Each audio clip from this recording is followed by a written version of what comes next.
الحمد لله وكفى والصلاة والسلام على عباده الذين اصطفى خصوصا على أفضلهم وخاتم النبيين محمد الأمين وعلى آله وصحبه أجمعين. أما بعد فأعوذ بالله من الشيطان الرجيم. بسم الله الرحمن الرحيم. فقد قال الله تبارك وتعالى كما ورد 3 مرات في القرآن: هو الذي أرسل رسوله بالهدى ودين الحق ليظهره على الدين كله. صدق الله العظيم. رب اشرح لي صدري ويسر لي أمري واحلل عقدة من لساني يفقهوا قولي. محترم اور مکرم قابل احترام علماء کرام، خادمین ختم نبوت اور معزز حاضرین، السلام علیکم ورحمۃ اللہ وبرکاتہ.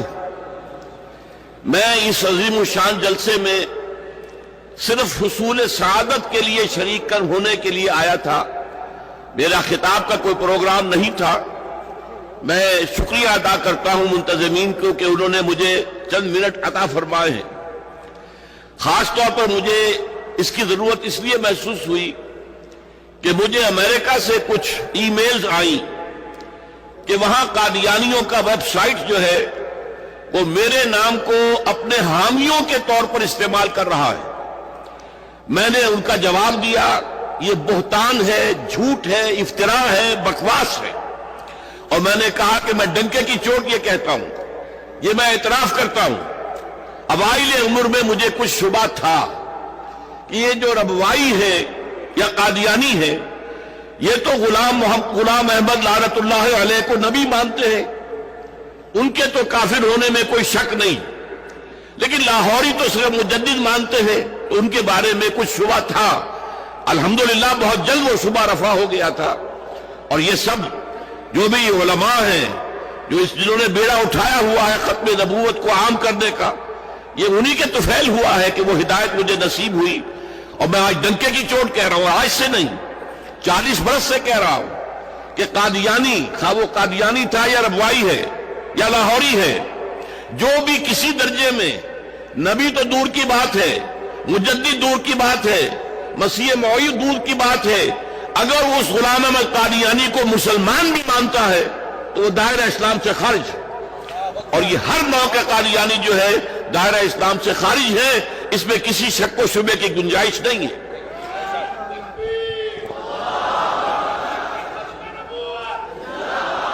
البتہ میں ذرا ایک نقطہ علماء کرام کی توجہ کے لیے پیش کرنا چاہتا ہوں. میرے نزدیک ختم نبوت کے 2 مفہوم ہیں. ایک یہ کہ پہلے نبوت تھی حضور سے پہلے، آپ کے بعد نہیں ہے. جیسے ہم کہتے ہیں آٹا تھا ختم ہو گیا، پیسے تھے مک گئے. دوسرا تو مفہوم کیا ہے؟ اسکول کا طالب علم کہتا ہے میں نے اپنا کام پورا کر لیا، میں نے اپنا کام ختم کر لیا، کام پورا کر لیا.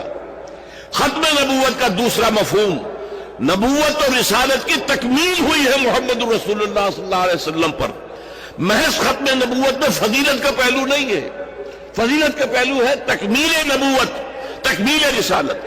اس موضوع پر میری بعض قادیانی نوجوانوں سے گفتگو ہوئی.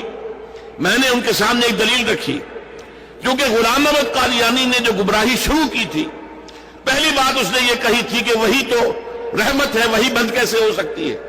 اور یہ کہ سلسلہ جاری ہے.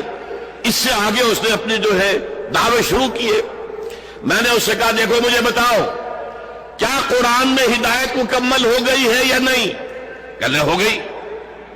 میں نے کہا دوسرا سوال کیا قرآن محفوظ ہے یا نہیں؟ کیا محفوظ ہے. میں نے کہا پھر بتاؤ منطقی دلیل کیا ہے، پھر وہی کی ضرورت کیا ہے؟ ہدایت مکمل ہو گئی، الہدا آ چکی. یہی وجہ ہے کہ تورات میں بھی اگرچہ ہدایت بھی تھی، قرآن کہتا ہے اِنَّا أَنزَلْنَا التَّوْرَاةَ فِيهَا هُدًى وَنُورٌ. اس کی حفاظت کا ذمہ اللہ نے کیوں نہیں لیا؟ اگر اللہ ذمہ لیتا کیا اس میں تحریف ہو سکتی تھی؟ کہ نہیں. اس کا ذمہ کیوں لیا؟ اس لیے کہ وہ تو ابھی انٹرم پیریڈ کے لیے ہدایات اللہ دے رہا تھا. الہدا، the guidance, the total guidance, the complete guidance, the eternal guidance ابھی آنی تھی. لہذا اس کی حفاظت کی گئی ہے، سابقہ کی حفاظت کی ضرورت ہی نہیں تھی. پھر دین کامل ہوا، الیوم اکملت لکم دینکم واتممت علیکم نعمتی، یہ اتمام، تکمیل. اور یہ جو فرمایا آپ نے انما بعثت لاتمم مکارم الاخلاق، مجھے اس لیے بھیجا گیا ہے کہ اخلاق کی بلندیوں کی تکمیل کر دوں. اکمال ہو، تکمیل ہو، اتمام ہو، تتمیم ہو، یہی تو الفاظ ہیں جو محمد رسول اللہ کے لیے استعمال ہوتے ہیں. یہ تکمیل نبوت کے بعد ایک سادہ سے آدمی سے بھی پوچھئے، ایک گلاس لبالب بھر گیا ہے پانی سے، اب کون سا پانی ڈالو گے، کہاں ڈالو گے؟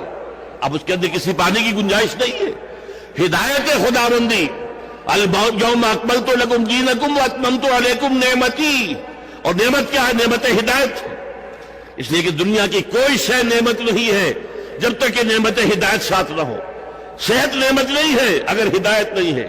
اس لیے کہ غنڈہ گردی کرو گے، اپنی صحت کو غلط استعمال کرو گے. دولت نعمت نہیں ہے اگر ہدایت نہیں ہے.